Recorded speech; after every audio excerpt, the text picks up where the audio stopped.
Bonjour à tous, Hélène Guérin-Lemaire, je suis chef de clinique à Lyon dans le service du professeur Chapurla et merci beaucoup de me permettre de présenter ce qui était mon travail de thèse de médecine sur la concentration de périostine sérique et sévérité de la dysplasie fibreuse des os.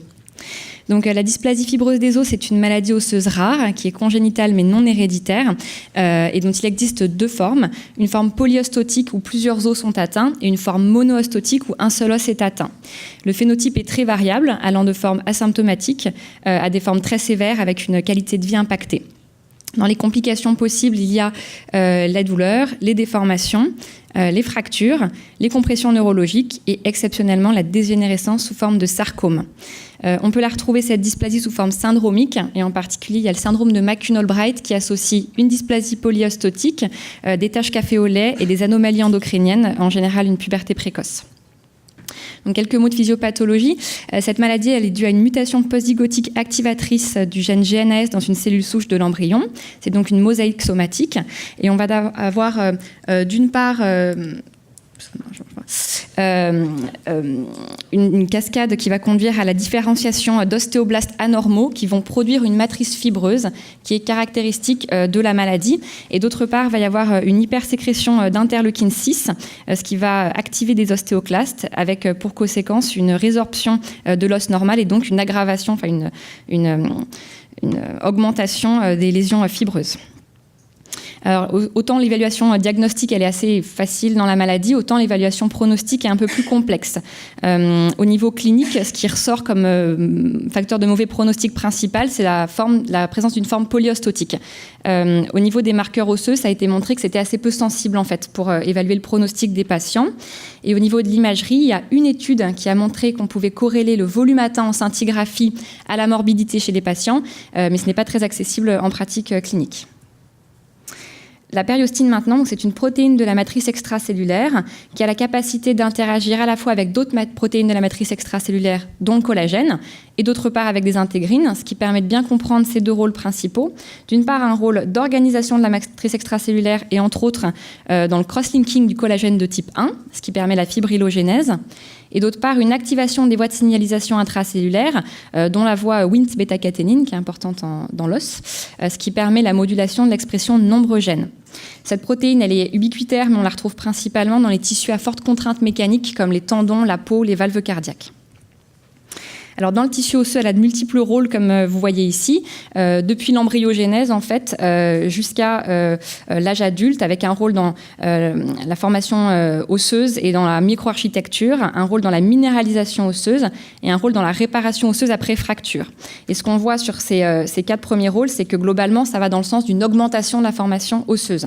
Et d'autre part, mais on n'en parlera pas, il y a un rôle en cancérologie, en particulier dans les métastases osseuses, avec un rôle qui est globalement péjoratif de la périostine. Plus globalement, en fait, la périostine, elle est surexprimée en cas de situation de stress ou d'ingression contre un organe. Donc, par exemple, quand on se coupe ou quand il va y avoir un infarctus du myocarde, il va y avoir une surexpression in situ de périostine, ce qui permet la formation d'un tissu cicatriciel. Mais si cette production de périostine, elle est dérégulée, à l'inverse, on va voir apparaître une fibrose. Et ça a été bien montré dans plein de pathologies fibrosantes, comme la sclérodermie ou la fibrose pulmonaire idiopathique. Alors, dans la dysplasie fibreuse, il a été montré qu'il y avait une augmentation de l'expression de périostine dans les ostéoblastes mutés et que la périostine était retrouvée in situ dans le composant fibreux des os des malades. Pour autant, la périostine n'avait jamais été étudiée chez les patients atteints de dysplasie, alors qu'il n'existe pas de marqueur sanguin spécifique actuellement disponible et qu'il y a donc cette difficulté à évaluer le pronostic des malades. Donc, la périostine pourrait être un marqueur intéressant de la maladie et de sa sévérité. Donc c'est dans ce cadre-là qu'on a fait le protocole PERIOSDIS, qui est une étude cas témoin, avec comme critère de jugement principal les taux sanguins de périostine dans le groupe patient en comparaison au groupe témoin. Et comme critère secondaire, les taux sanguins de périostine comparés selon les critères suivants, la présence ou non d'une forme polyostotique, la sévérité de la maladie qu'on a évaluée à travers un indice composite avec un antécédent de fracture, une EVA supérieure à 3 sur 10, une EVA douleur supérieure à 3 sur 10 et la présence ou non d'un syndrome de McCune-Albright. Et enfin, un traitement en cours par biphosphonate, qui est le traitement de référence de la dysplasie. Donc on a inclus 64 patients sur 2 ans, avec 128 témoins issus de cohortes de sujets sains, à parier sur l'âge, le sexe et le BMI. Donc les critères d'inclusion étaient classiques. On a pris des patients majeurs pour ne pas fausser les choses avec les phases de croissance où on sait que la périostine est surexprimée probablement chez l'enfant. Et on a fait le recrutement donc en consultation ou en hospitalisation à l'hôpital Édouard Herriot, en rhumatologie.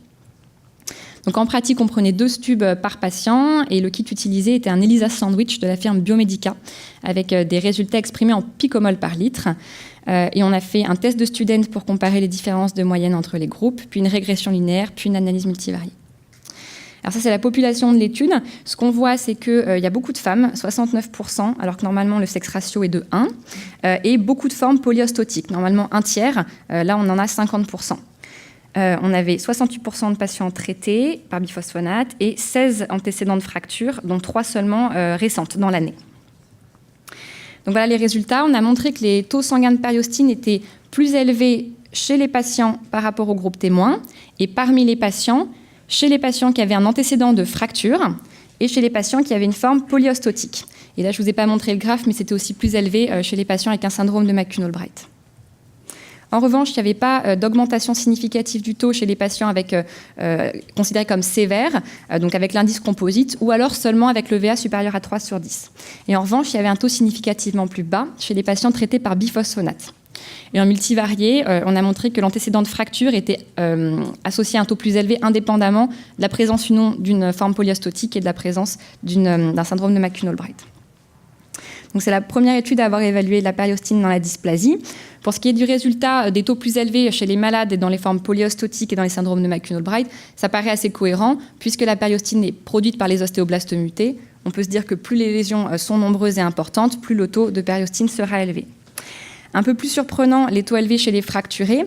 Comme je vous ai dit en introduction, la périostine va plutôt dans le sens d'une augmentation de la formation osseuse. Donc là, on est un peu surpris que les patients avec des taux élevés fracturent plus. Ça avait été montré déjà que la périostine était augmentée en post-fracture immédiat, mais là, on n'avait que 3 patients sur les 16 qui avaient fracturé récemment.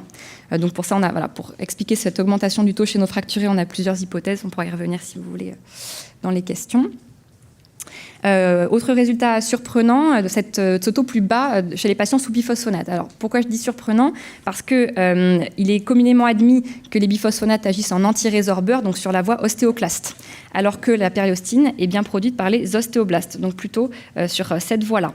Donc ça nous fait nous poser la question, est-ce qu'il n'y aurait pas une action peut-être plus directe finalement des biphosphonates sur le cours de la maladie, ce qui n'a pas été montré jusque-là. Quelques limites, donc c'est vrai qu'on a un effectif limité, ça a un peu limité les analyses en sous-groupe avec seulement 64 patients. C'est important de souligner qu'on avait une population d'études, comme on l'a vu au début, qui n'est pas vraiment représentative de la population de dysplasie. Là, on est dans le cadre de la prise en charge en centre de référence, donc on a des patients sévères avec des formes polyostotiques, des patients traités, etc. Donc pas vraiment la dysplasie lambda. Et enfin, ce qui est important aussi à dire, c'est que là, on est dans le cadre du cas témoin, donc on n'a pas pu faire de suivi de périostine. Donc là, on ne peut absolument pas dire, par exemple, qu'une périostine augmentée à baseline, c'est un facteur de risque de fracture, parce que nous, on avait déjà, on arrive en cas témoin. Pareil pour les suivis sous biphosphonate, on a un seul taux, donc on ne peut pas vraiment faire d'évolution. Voilà, donc en conclusion, l'étude Perios-10 a montré que les taux de périostine sérique étaient plus élevés chez les malades que chez les témoins sains, et parmi les malades chez ceux présentant une forme polyostotique, un syndrome de McCune-Albright ou un antécédent de fracture. Par contre, le VA élevé ne modifiait pas le taux. Et les taux étaient plus bas chez les patients traités par biphosphonate. Et maintenant, une étude prospective est nécessaire, en particulier pour démontrer la valeur pronostique de la périostine sérique dans la dysplasie fibreuse. Je vous remercie.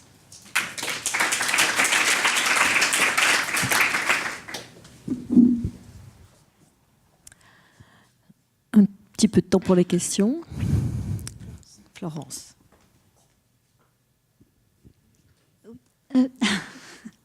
J'ai une question à propos de la fonction dans la fibrinogenèse de la périostine.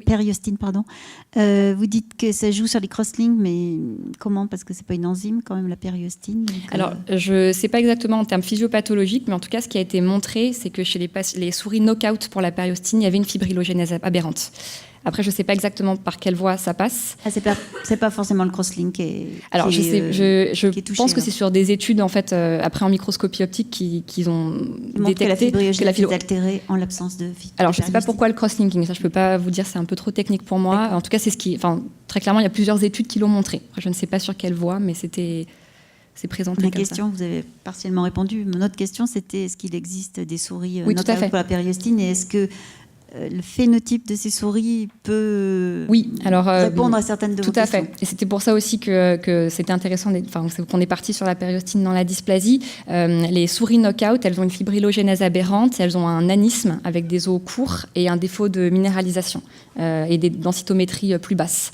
Et elles présentent aussi des lésions fibreuses qui peuvent correspondre à celles de nos malades au niveau osseux.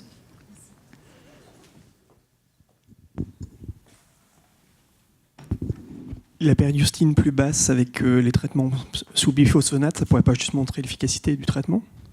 Alors c'est un peu difficile de dire. C'est vrai que on a fait une corrélation au cross-lapse que je n'ai pas montré là, mais c'était fortement corrélé, le taux de périostine et cross-lapse. C'est possible. Après, c'est une maladie génétique et normalement, en fait, les lésions, alors elles peuvent être moins actives, mais elles ne disparaissent pas sous traitement. L'ostéoblast muté, c'est une maladie, c'est constitutionnel, quoi. Donc, justement, ça nous fait nous dire, est-ce que c'est efficace sur une autre voie? Parce que nous, ce qu'on disait jusque-là, c'était que c'était efficace sur la résorption périlésionnelle, mais pas directement sur le cours de la maladie, en fait. Là, on a quand même l'impression, sachant que l'augmentation de périostine, elle est constitutionnelle chez ces patients, puisque ce sont leurs tumeurs, si vous voulez, leurs ostéoblastes qui les produisent. On est quand même un petit peu surpris de voir qu'un traitement qui normalement n'agit pas sur les ostéoblastes, là, donne l'impression de faire baisser le taux, quoi.